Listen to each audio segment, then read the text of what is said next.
Whether you're dreaming of a retirement with sand between your toes and a cold one in your hand, hitting the road to chase the winds of adventure, or spending time with your grandchildren, this show is intended to help you get there. Welcome to Coasting in Retirement with your host, Josh Knoll. You've worked too hard throughout your career to spend your retirement worrying. So sit back and kick up your feet because we've got lots of financial tips and tricks to share to help you get exactly where you want to be. Here's Josh. Hello, Lower Alabama. Hello, Gulf Coast. Welcome to Coasting in Retirement. Thanks for joining us today. Josh Knoll here, alongside a very special guest co-host. He's an author. He's a keynote speaker. He's a very experienced radio show and podcast host, which is making me nervous in my own right. And he's an expert on how generations and how they differ in the workplace, plus being a mentor to me. And I'm pretty sure a lot of our FM Talk 106.5 audience will immediately recognize this name, Cam Marston. Cam, how you doing? I'm great, Josh. It's wonderful to be here. Thank you for the invitation. Well, thank you for taking the time to do this. This means a lot. And thank you for coming all the way over here. We're in Coastal College's recording studio, beautiful downtown Fairhope, on a beautiful day. It is a beautiful day. Yes. So listeners, Cam and I are here today to discuss financial topics relevant to those of you in or near retirement, living your best life along our part of the Gulf Coast. Here's what we've got in store for you. Our first segment, we're going to deep dive on our topic of the day. And listeners, you know it's going to be good with Cam here. Second segment, about 30 minutes past the hour, we got headlines of the week. And then roughly 50-ish minutes past the hour, stick around for our third segment. We call it Joshua's Crystal Ball and Big Mouth. And we're going to get a prediction out of Cam. A quick background on me for those of you new to the show. Again, my name is Josh Knoll. I'm a fee-based financial advisor. I hold my FINRA Series 65 securities license, and I'm the owner of Gulf Coast Financial Advisors. That is a 100% locally owned, 100% independent investment management and financial planning firm. We have offices in Fairhope, Orange Beach, and Mobile. You can find more information on me and the team at Gulf Coast Financial Advisors by visiting our website, gulfcoastfa.com, or feel free to give us a call anytime, 251-327-2124. If you just missed that contact info, grab a pen, grab a pad.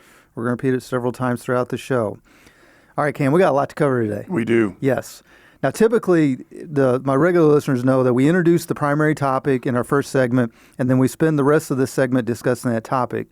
And that topic typically, not always, but typically it's going to revolve around financial or investments or money or anything like that. You know, a lot of things that folks in or near retirement questions they have.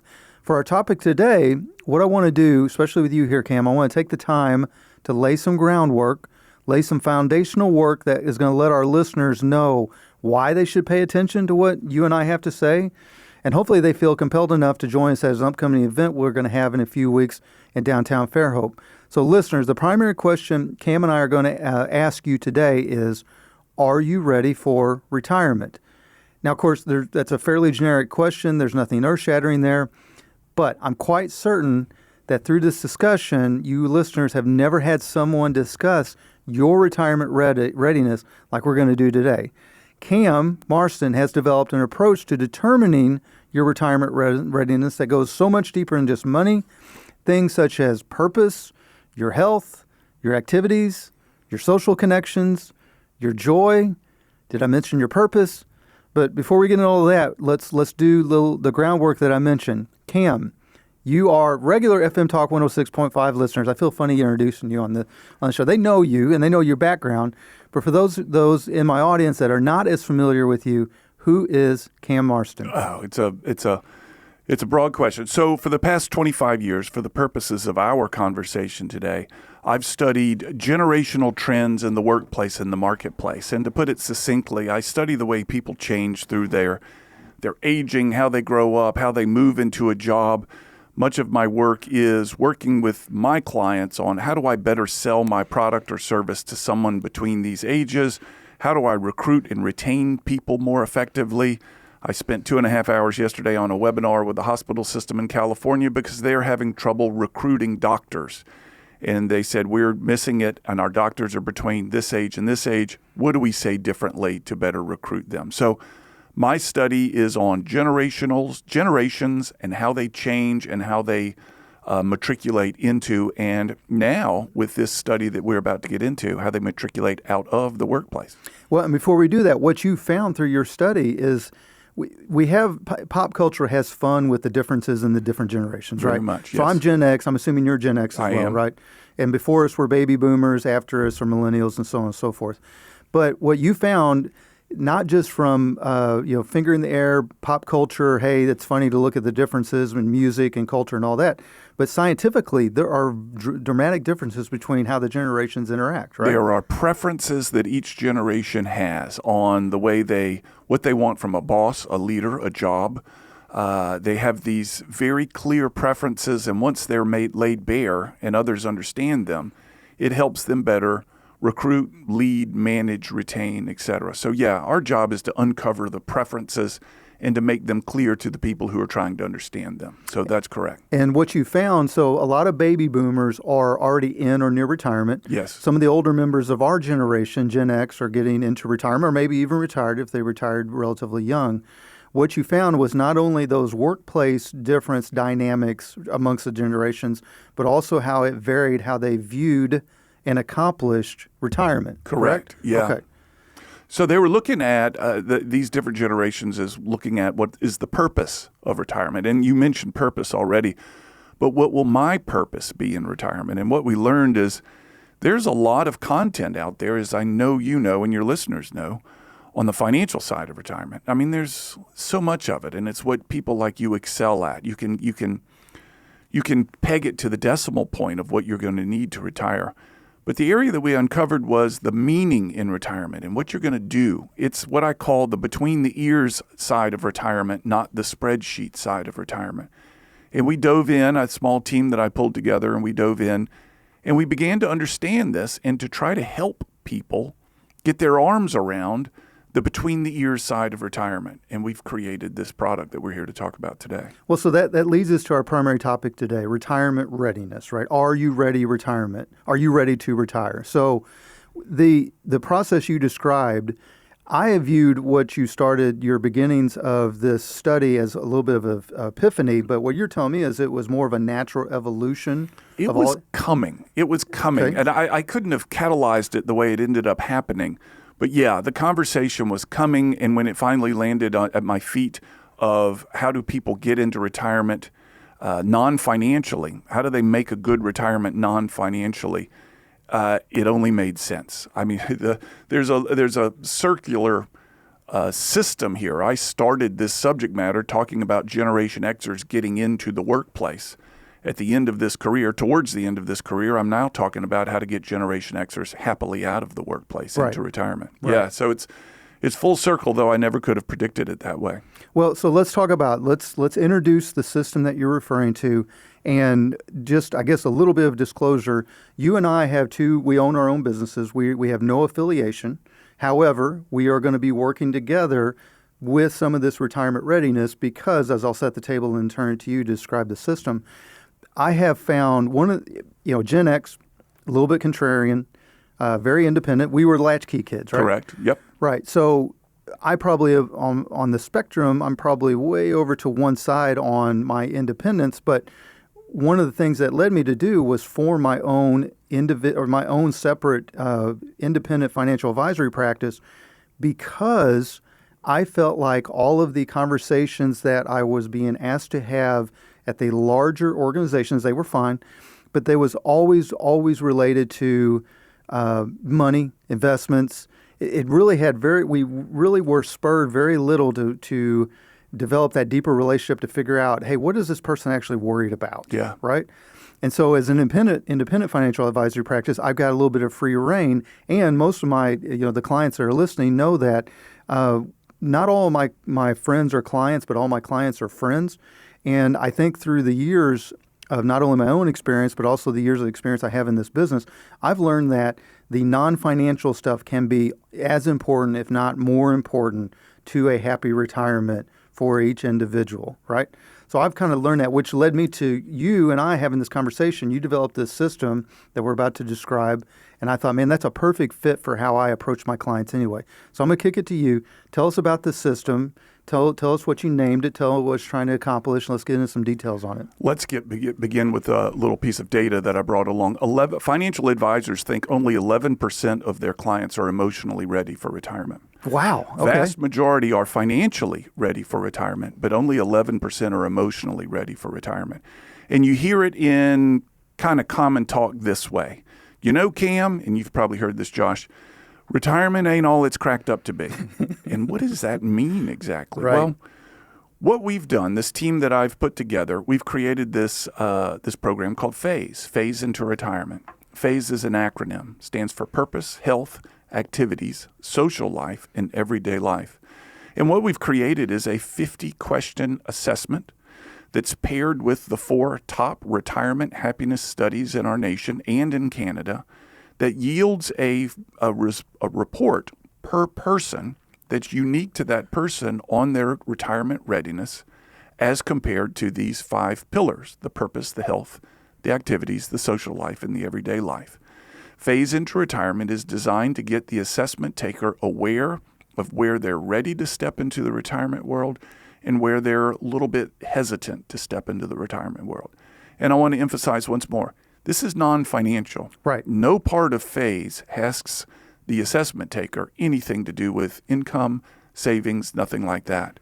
It's designed to help them make this significant transition, a very predictable, a very consequential transition out of work into whatever comes after work. And Phase is designed to help them into and through that transition. Again, they get a 20-some-odd page report saying this is where you're strong, this is where you're weak, and here's some questions that we can ask you that will help you strengthen your strong points as well as strengthen your weak points and make sure your retirement is happy, fulfilling, joyful, productive. All the good things that you want in a retirement can be predicted by how you score on this Phase assessment. Well, so I had warned you ahead of time that we were going to use my own scorecard. I did the Phase assessment. Yep. Now, I have no, any clients listen, I have no plans of retiring anytime soon. It's a good caveat to mention. Good. Right. Yeah. I'm not young in Earth years, Cam, but I'm relatively young in our business, as you very well know. Yep. Right. But so I did mine.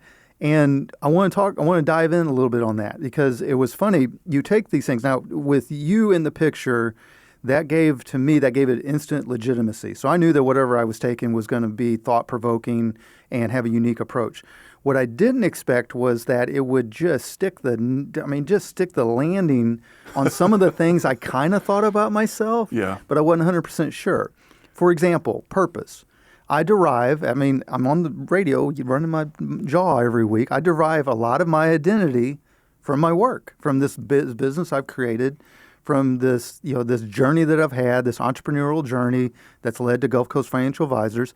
And quite honestly, I scored, fairly low on what would I do without that identity. Yeah. I don't have that answer, but it forced me to have that conversation.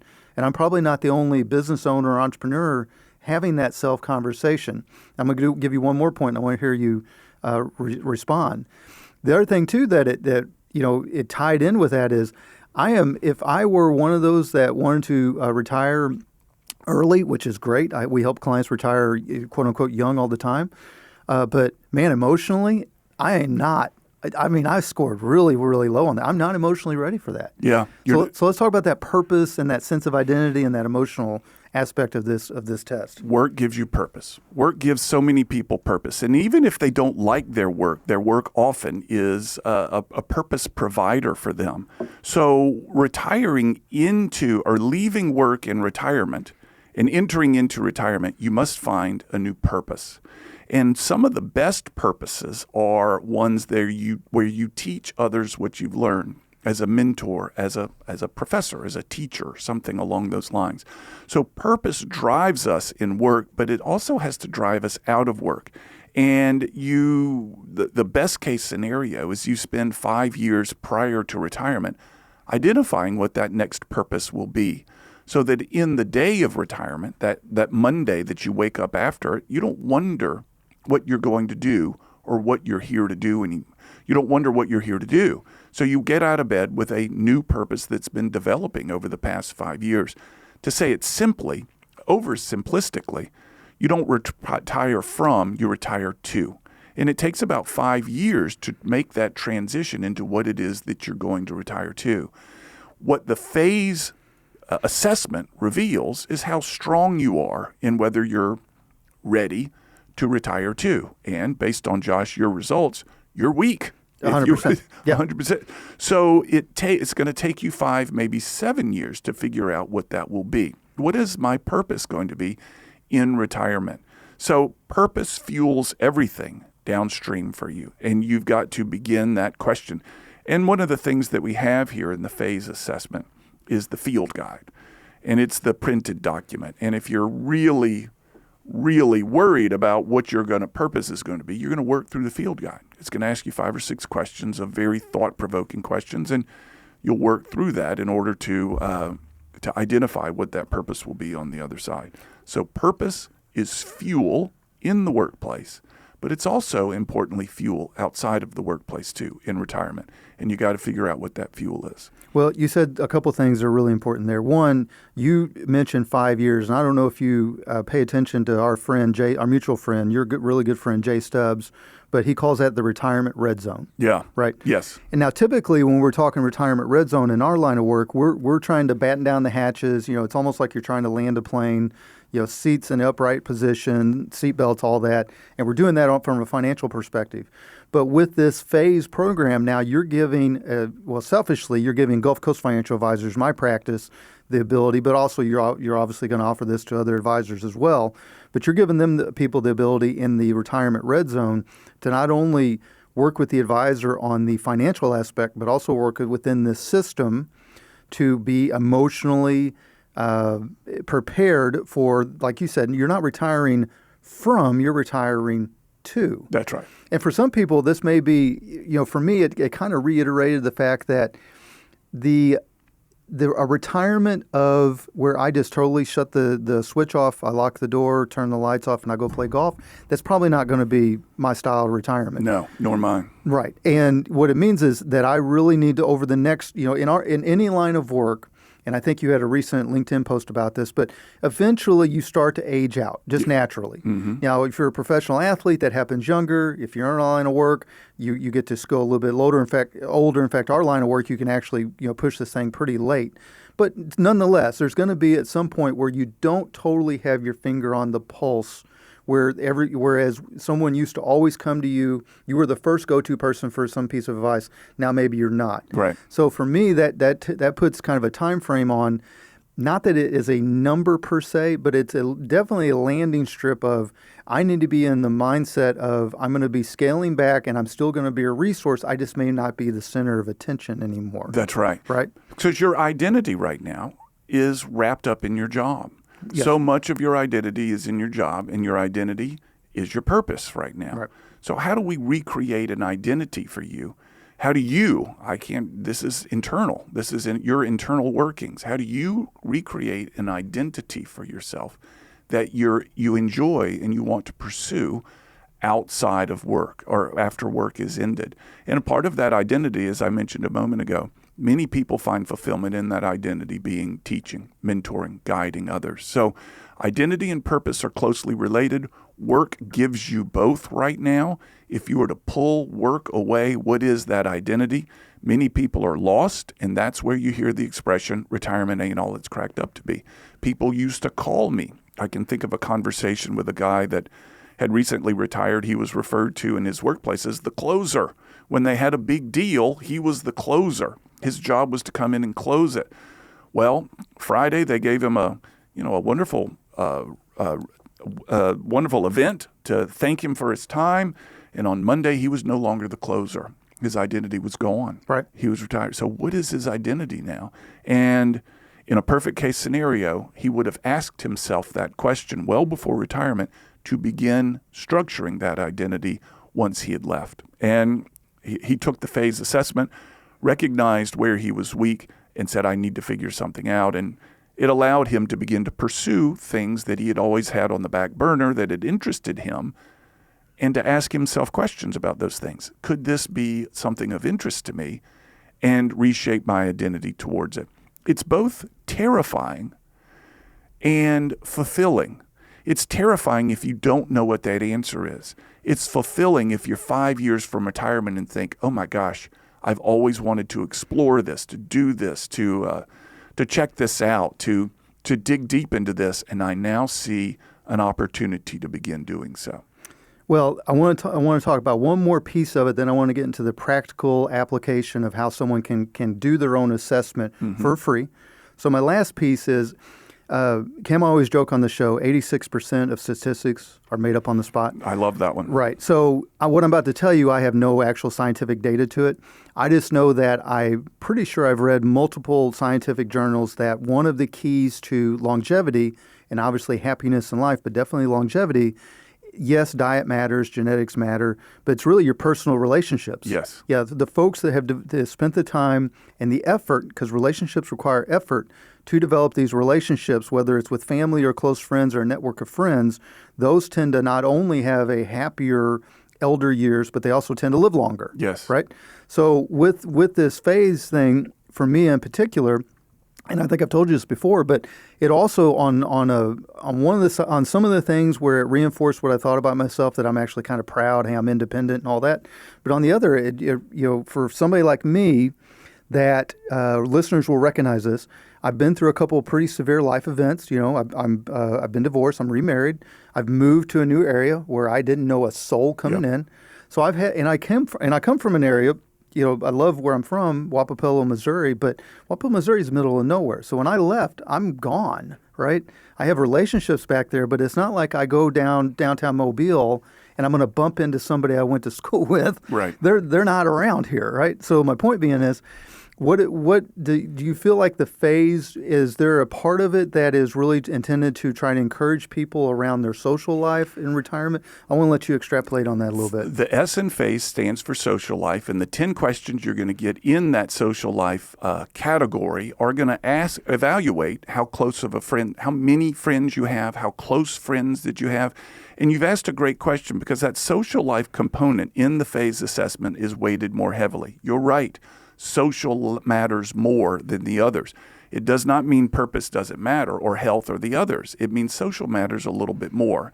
And I want to point out there's 5 different categories of social life we've learned. First, there's the close friends. Most people are going to have 6 or fewer close friends. Right. All right? Right. I have fewer.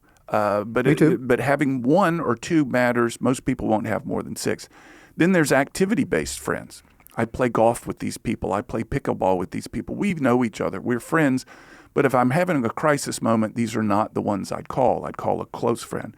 Then there's the community circle, another one that matters. A church group, a Kiwanis club, wherever you go and you know these people and they know you, but you're more of a Pickleball buddies. Yeah, pickleball buddy. And then there's the acquaintances. I call them, it's another category. I walk to the grocery store and I'm going to see people that I kind of know. And they kind of know me. And we smile and wave, and it feels good to be acknowledged. And last, and this is the one that people don't understand, family is not a friend. Okay. Family is important, but it's not chosen. The key on friendships is that they're chosen. I go to a place where these people choose me, and I choose them. Family is not that. You don't choose family. You're connected meaningfully and importantly by blood and bonds and things like that. But having friends means you've been chosen and you're choosing them at the same time. And that is the key. And I've also learned more anecdotal stuff. When you're trying to make new friends as an adult, it ain't easy. It's really hard, as you likely know, having moved to a place that you had no connections. And it takes about three visits, 3 repeat visits, 3 commitments upheld to signal to the other person that you're interested in a friendship. So I go sit down with a group of guys. One time they think he's a novelty. Second time, we met him last time, not a bad guy. I go sit down with them the third time. They're like, okay, I can invest in this. This is a friendship in process here. And it's hard for people to do that because the first time you go to a new environment, you feel weird. You don't get the inside jokes. You're on the outside. The second time is a little better. And on the third time, there's a different feeling. But too many people stop after the first time because it felt weird.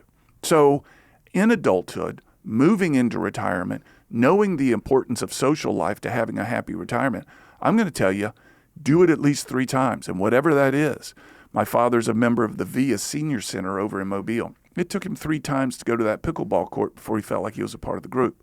They have groups of guys that play pool. You got to go at least 3 times to feel like you're a part of that pool shooting group. Wherever it is, don't stop with the first one because it feels weird. It's going to take at least 3 to feel a part of that group. Social is more important than the other 4 elements of phase, and that's the reason we weight it more heavily. The opposite side of social is loneliness. Right. I don't have any friends. Well, what are you doing to make them? I don't have any connections. What are you doing to fix that? Nobody's going to come to your door and say, would you be my friend? They don't do that anymore. They did that as a child when you're looking for someone to play with, but not as an adult. And the Surgeon General years ago, and I love this little factoid, loneliness is as physiologically harmful as smoking 15 cigarettes a day.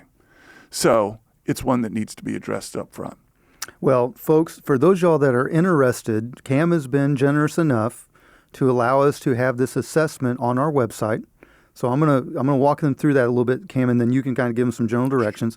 But on our site, GulfCoastFA.com, so FA stands for financialadvisor.com. If you'll scroll down about 3/4 of the page, you'll see a Start Your Retirement Conversation box, and underneath there you'll see a Take Our Comprehensive Retirement Assessment. Kim, quickly as we wrap up segment 1, if they click that Start Assessment, what do they walk them through a little bit how that goes? First, it's going to take less than 15 minutes. Second, we're not going to ask anything personal other than how long before you plan to retire, what's your approximate age. We're not asking for money. We're not asking for Social Security numbers, nothing like that. They will take less than 15 minutes. Each segment each pillar, we call it, has 10 questions. They hit submit, and into their email box within usually 10 minutes, more often within 5, they're going to get a personalized 20-page report that's unique to them. That is not, oh, this person fits category A, we'll send them category A report. No, that report is unique to that person in the way they answered those 50 questions, and they will spend a good bit of time reading that, and it will highlight their strengths, areas for improvement, and questions they need to ask themselves to determine how they're going to deal with their results. And there'll also be a link to the Phase into Retirement Field Guide where they can buy it online if they prefer a physical book, or it's available to them for free as a PDF if they want it online. 88 pages of content in the Field Guide. So you're giving them something very generous, Josh. Right. A 20-page report, availability to an 88-page field guide, and a very personal look into their between-the-ears retirement readiness. Perfect. And then for those of y'all that want to continue that conversation, obviously you'll have all of our contact and connection information. So with that said, Cam, we'll reiterate some of that. Again, the website is GulfCoastFA.com. There's going to be two things on there. One, we just mentioned the Start the Assessment, especially for you longtime listeners that are curious to see how we do things differently at Gulf Coast Financial Advisors. Start there. For some of y'all that are maybe a little bit newer to this radio show or to hearing about us, in the upper right-hand corner, there is a Let's Talk button that will put something on my calendar. It can be as simple as a 15-minute introductory phone call. It could be a 30-minute Zoom. Or our preference always is in person. We have 3 office locations. We're in downtown Fairhope. We're also in Orange Beach. We're just down the road from the wharf off Canal. And then we have a 3rd office in Mobile that's near the intersection of Dolphin Street and I-65. However you reach out to us, make sure you do. We'd love to connect with you. All right, folks, coming up next, there's a lot going on in the world, particularly the world of finance, investments, and money, and emotionally being prepared for retirement. We're going to dive into that. Every week we scour the internet for financial articles relevant to those of you in or near retirement. Then we give our honest opinion on those headlines. So join us after the break. Here Cam and I discuss this week's relevant financial news in our Headlines of the Week segment. Stay tuned. A multidimensional financial services company, Providence Partners serves the needs of independent insurance, financial, and employee benefit professionals. The team at Providence Partners serves other business professionals like property and casualty agencies, registered investment advisors, community banks, and benefit brokers to assist in their clients' risk management planning. Whether an individual or business owner client, this planning includes income replacement protection, planning for extended healthcare costs, family needs, and generational transfers of wealth. At Providence Partners, we give you access to industry specialists. Those specialists focus on business succession, business owner planning, family and household protection, estate planning, planning for that income loss, or planning for long-term care solutions. Providence Partners is an Alabama-based company. We have offices in Birmingham and along the Gulf Coast. Our website is providencepartners.org, and you can reach us any of the working days. Welcome back to Coasting in Retirement. Your host, Josh Knoll, here alongside co-host Cam Marston. So as we discussed before the break, every week we scour the internet for financial articles that pertain to those of you in or near retirement. Our job, or at least we tell ourselves it is to help you all understand how these headlines impact you, especially when it comes to your money. Now, quick note, if you want to read our referenced articles yourself, we do include the hyperlinks in our show transcript, which you can find on the website, gulfcoastfa.com. Just go under the podcast tab and find the episode you want to re-listen to.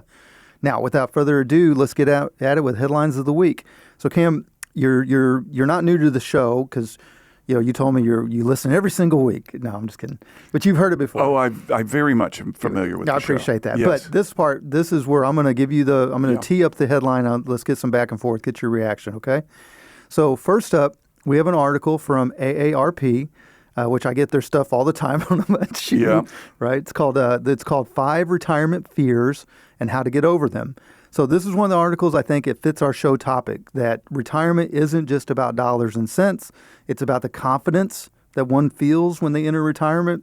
The article points out that as people get closer to retirement, I know this for a fact, their worries tend to shift. They instead of asking, have I saved enough, they start asking, what if I run out of money? Yeah. What if my health care costs explodes? What if I end up being lonely? Yeah. What if I need long-term care? Who's going to provide that? Those fears can become so overwhelming that some people actually delay retirement or, and I've seen this and we help people walk through this, they spend less in retirement than they comfortably could because they're afraid of making a mistake, right? So what I found interesting is these concerns really are not separate issues. They are all connected. If you're worried about healthcare, you spend less. If you're worried about spending less, you may not enjoy retirement like the way you could. If you don't have a plan for your time, your purpose, or your relationships, retirement can become very challenging, especially emotionally, even if you're financially secure. So what I wanted to, in my line of work, Kim, I tell myself one of the things that separates me from an AI financial advisor is my ability to ease other people's anxiety. And I've got clients listening that know that I have one. If I have any superpower, that's one of them. But what I don't know is, I've helped dozens of people do this, but I don't know exactly what the scientific method is behind that or not. What has your work with FACE taught you about the retirement fears, and what have you learned about actual methods from your participants for overcoming them? This is a great question, and it's very, very salient and very important. First, I want to throw out a term here that you've probably heard called the one more year syndrome. Yep. And the one more year syndrome comes from people who face uncertainty in a life that they can't picture. They can't picture their life in retirement. They can't picture their challenges in retirement. They can't picture what their days may be. So they say, I'm just going to work one more year. Mm-hmm. What FASE is designed to do is to help them picture that. FASE is designed to help them get a very clear idea of what their retirement is going to look like, particularly those that take it a year, 2, 3, 4, 5 years before retirement so that they can begin thinking this through and taking the actions to get into so that they are retiring to something, not from something. So everything that article mentions is things that have to do with uncertainty and the uncertainty of not being able to see what it's going to look like. So what we want to do is give people the autonomy to develop their life in retirement prior to it beginning, giving them the skills and the awareness of what it needs to look like in order for it to be fruitful for them. And it has, like we've said, and I'll say over and over again, this is the non-financial component. Once the money is figured out for most people, the other stuff, the between the ears stuff, becomes the concern. And with time to prepare, that can be resolved. And it takes some intentionality. I can point you to the water, but I can't make you drink it. FASE is going to point you to the water, and it's going to be up to you to make the decisions and the behaviors to drink it. So fears in retirement are often about not being able to picture what I'll do and what it's going to look like. Well, with time and some understanding and a scientific tool that we've created in FASE, we can give you that. We can help you picture that and ease the fear into retirement. Yes, and also along that line, I picked this saying up from Michelle, but I tell folks, especially that are, if they're paying attention to the ideal retirement on social media, I always tell them, don't compare someone's outside to your insides. Don't compare your inside to someone's outsides. You don't know. Don't compare your outside to someone's insides. Mm-hmm. It's not one size fits all with this. So I think this helping them get mentally prepared for what kind of retirement do they want. Yeah. Because, Cam, if I'm being honest with you before I go to this next article, there's a part of me that if I retired and I worked on old cars, which sounds ridiculous for a financial advisor to say, but I love taking old cars and making them nice again, right? Yeah, well, I think perhaps that does define you very well. You see something that has potential with attention and effort and wisdom and knowledge, and you can fix it up, and you do that for your clients. I see who you are. I see what you've got. Let me use my special skills and expertise and profession to fix you up. Now, what you just said there, Josh, needs to be emphasized as well. That old cars thing is a reason for you to get out of bed in retirement. For sure. Because you see something that needs to be done. And that E, the letter E in the FAZE acronym, is everyday life. People in retirement need a reason to get out of bed and something compelling.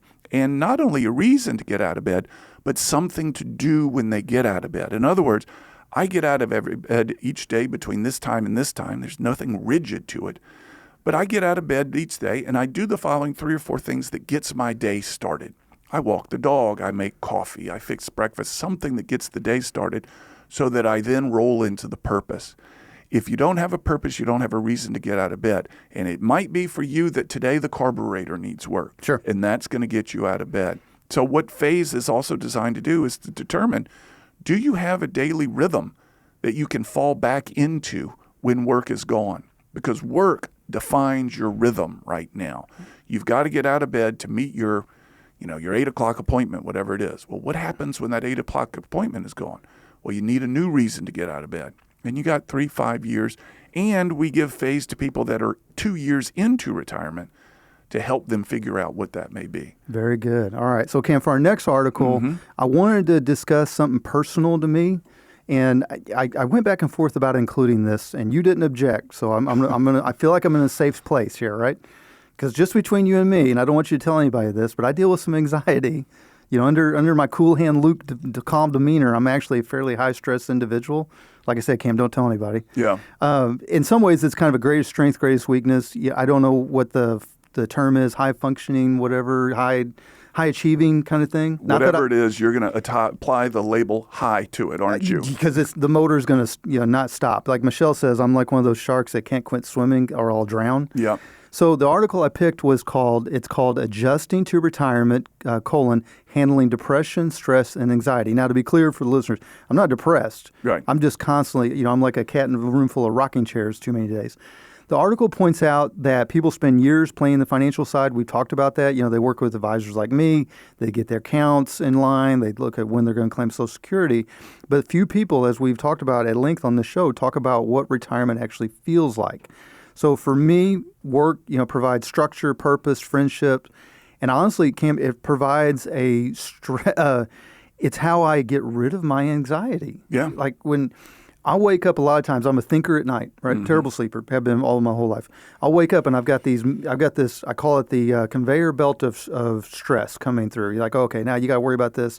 Okay, I got that off the conveyor belt. Here comes the next thing. And the only way I've ever found to address that is just to get busy with work. So with this article, we've talked about retiring from to something. What do you think that, this is kind of a loaded question, but how important it is, how relevant do you think it is for people to be, what's the word I'm looking here for? You're vulnerable when you admit that you have anxiety going into retirement. Does FAZE talk about that, and what's been your experience around retirement, anxiety, and stress? I think most people going into retirement are going to be vulnerable. Those the exception. Remember the stat we started with a little while ago. Financial advisors think only 11% of their clients are ready to step into retirement.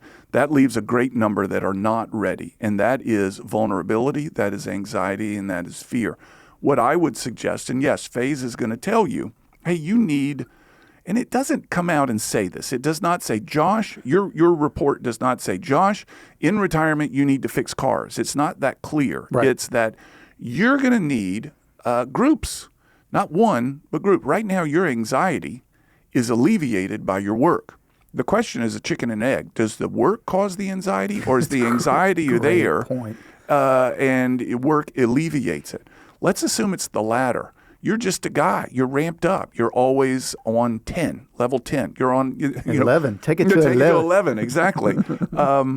So I think Phase would point out to you, once you did the self-reflective questions, is in retirement, you're going to need multiple groups to hang out with. You're going to need a car repair group. You're going to need to mentor and advise young financial advisors that are trying to get into the business.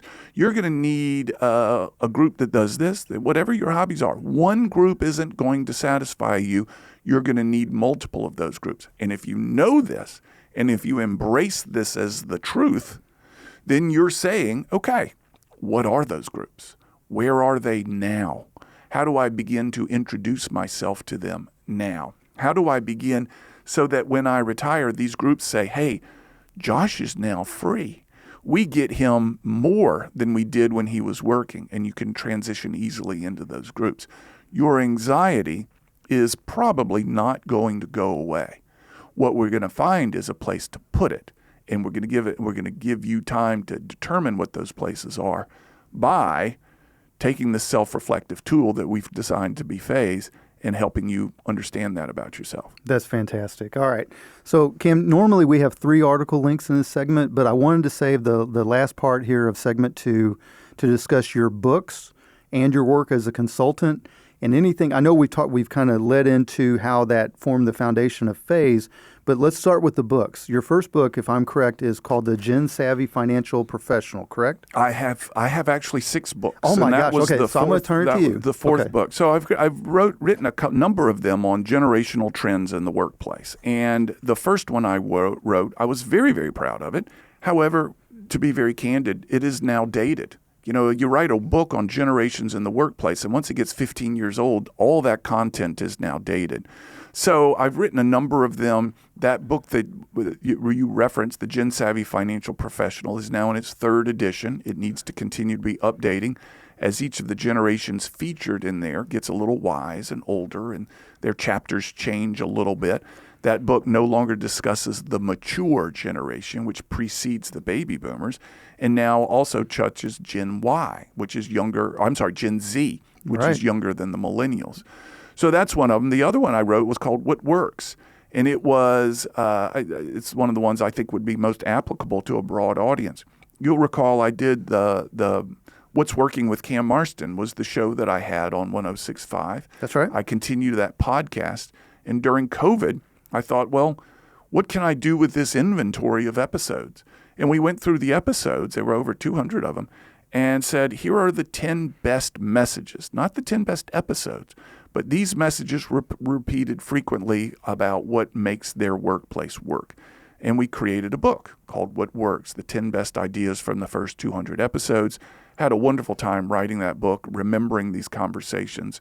And then we've got this book that I'm holding here in the studio with you, the Phase into Retirement Field Guide. Although I'm a co-author on that, I led a lot of it and wanted to create something for the people that were truly interested in the phase assessment. And some people are out there that say, hey, I want more. I want to know more about this. Right. And that's what this field guide is designed to do. It's both an interactive workbook, and the back of the book, I call it the appendix, is all about the science that went into creating the phase book. It's written in such a way that the reader will understand why, for example, purpose is so important.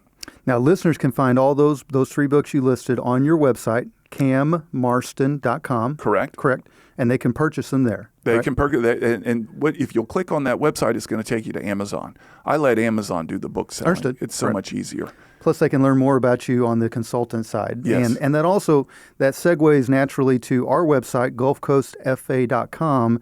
For those of y'all that want to dip your toe into the work that Cam and I and his company and my company are doing together in the phase and the retirement intro to retirement field guide, just go to our site, gulfcoastfa.com, scroll about 3/4 of the way down, and you'll see a start your assessment here.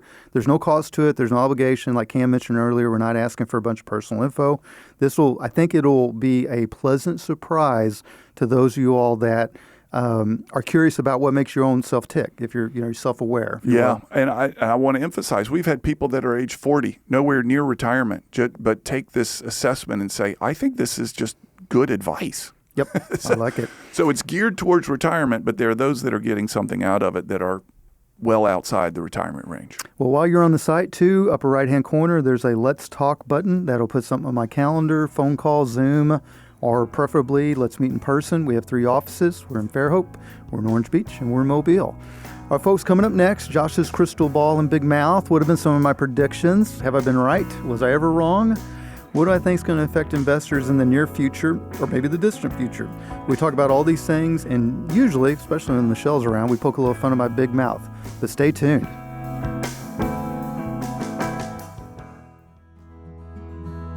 Whether it's building a business from scratch with your own 2 hands and wanting to maximize the financial impact of those sacrifices, or growing a great nest egg by being a dedicated and reliable worker for years, or choosing to live a life well within your means in order to accomplish a lifelong dream of retirement, the last thing you want is to go with the wrong financial advice after you've worked so hard to accumulate your assets.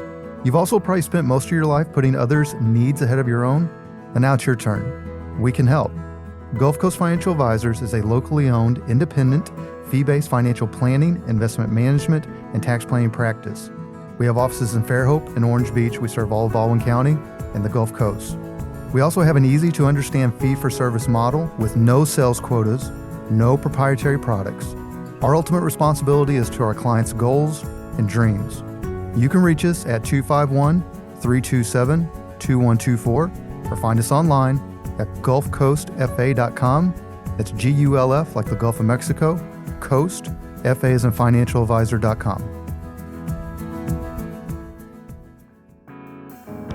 Welcome back. Your host, Josh Null here, joined by guest co-host Cam Marston. So, Cam, I don't know if you know this, but I'm opinionated. I'm pretty sure that you're pretty opinionated. I would say, in your experience as a radio show host, if you were just a bunch of wishy-washy takes, probably wouldn't have had much of an audience, true, right? Very true. Yeah, we have our opinions. We're also paid in our respective professions to offer professional guidance and opinions to our clients. So, if we don't have anything insightful to say, just replace us with AI. I like making predictions. Sometimes I hit the bullseye. Sometimes I swing and miss. And for what we're going to do is we get into Joshua's crystal ball and big mouth, Cam, because we're a little short on time. I'm going to save my gloating over the Tesla IPO that we had scheduled. Debuted at 135, shot up to 225. Now it's back down in the 110, 115-ish range. I told my clients, you're more than welcome to buy it on your own, but I don't want nothing to do with this right now. Price to sales ratio well over 100, while the rest of the S&P's price to sales ratio is around 5. Math has to math at some point. So we're going to skip that. More importantly, for this segment, as we're closing the show, I got you here. I got you as an opportunity as a guest co-host. I'd be really remiss not to get a prediction about artificial intelligence and the labor market from someone with so much experience around the U.S. workforce, particularly around white-collar workers, right? Correct, right. Yes. So one prediction I make, Cam, you can take this, throw it away, whatever you want to do with it. I predict that there'll be more middle managers in 2 years than there are today, that these AI tech guys use that employment destruction as part of their hard sell to get more money from investors. And I've always said a million times, you and I were 20-something years old. If I told somebody at 25 years old that the world is going to change forever and I'd be like, okay, you be careful what you listen to from young bro. And yeah, I'm pointing my Sophia Cunningham finger right at you, crypto bro, too. But Cam, back to you. What do you say about AI and the workforce and white collar? What's your prediction? What's your crystal ball say around all this? I think the expression "it's different this time" should make people fearful. All right, because I think that is an overused expression, and people use it to generate fear. I think AI is undoubtedly here to stay. That's foolish to even argue against it. But it creates so much volume of work. Let me say that differently. It creates so much output that there will still need to be managers and leaders to guide that output. Why is this important? Where is this going to go? Edit the output in some way or another. So I don't disagree with you. I think there will be more middle managers. And what I'm often hired to do, how do I create better teams? How do I communicate better? How do I get the mission of the company into the bones of my people? How do I talk to them? And how do I guide them to embrace the mission of the organization? That can't be replaced by AI. Each person can produce greater volumes of work, but it will be more. We will need more, I call them editors and guiders to help these people manage that volume of work and what the value of it is. So I'm kind of leaning towards your belief there, that it will take a more savvy manager to manage all these people and all the output they create. Well, and as I've said on the show too, Cam, we don't necessarily have to accept this fate either. We don't. While these AI guys are stroking our hair and asking us if this rag smells like chloroform, we don't have to just say, okay, take our jobs. We've talked about this before, and we got to close the show, but China is a leader in artificial intelligence. China has, I think, 1 billion people as a population. Yeah. They're not gonna willingly put half of those people out of work. It would be you talk about end of times. That would be it. So as with anything, there's always a through line with this. I think you really hit the point on how many times in our lives have we heard, well, it's different this time. Yeah, it is different this time, and particularly in your work. I don't know, Josh, the markets, it's different this time. It's different this time. Yeah, we've heard that. We continue to hear that. And it's a Chicken Little thing. And I've said it in the past, and I've realized, you just need to button your lip, Cam. It's very seldom, very, very seldom different this time. Well, that's the one thing that a little age and a little perspective exactly goes a long way. Wisdom. Yeah. All right. Well, that is our show this week, folks. Cam, thank you so much for coming. This is fantastic. Thank you. Yeah, I'm excited to have you. I've always looked up to you. You gave me a lot of help. You and Jay Stubbs, you gave me a lot of help when you had no compelling reason to do so. You just did it, and here we are. And here we are. Yeah, and I can't thank you enough. Also want to thank our producer of the show. That's my son, Peyton Knoll. Thank you to our show sponsor. That's Providence Partners and the aforementioned Mr. Jay Stubbs. Thank you to our awesome radio station. That's FM Talk 106.5 Automobile. Many thanks to the provider of our show music. That is local band Sloth Racer. And as always, my sincere appreciation for all of you out there that have been listening and joining us on this journey. We'd love to be a part of your journey as well. Till we talk again, have a wonderful and productive week. This has been Coasting Retirement with Josh Knoll.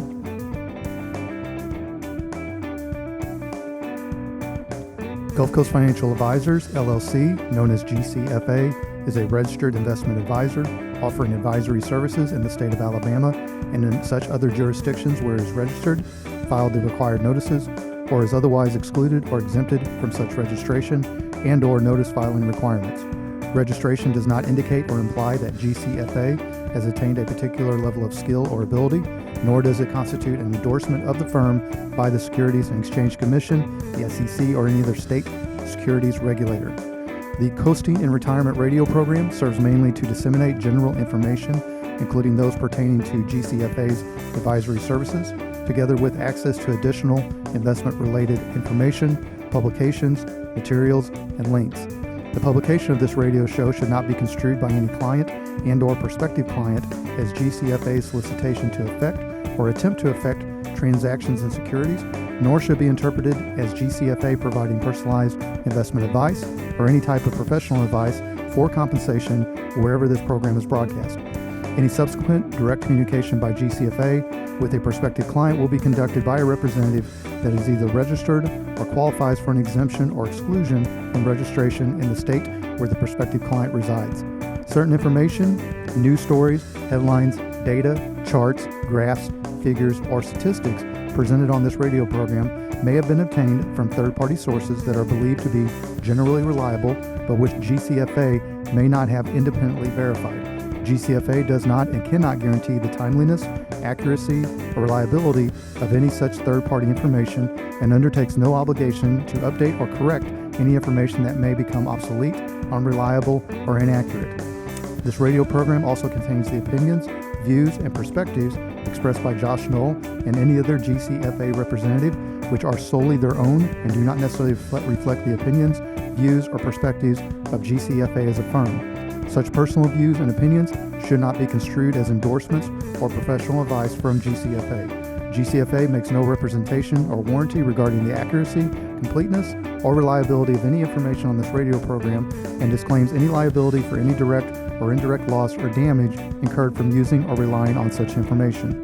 GCFA and Providence Partners are not affiliated, nor are any of their respective representatives.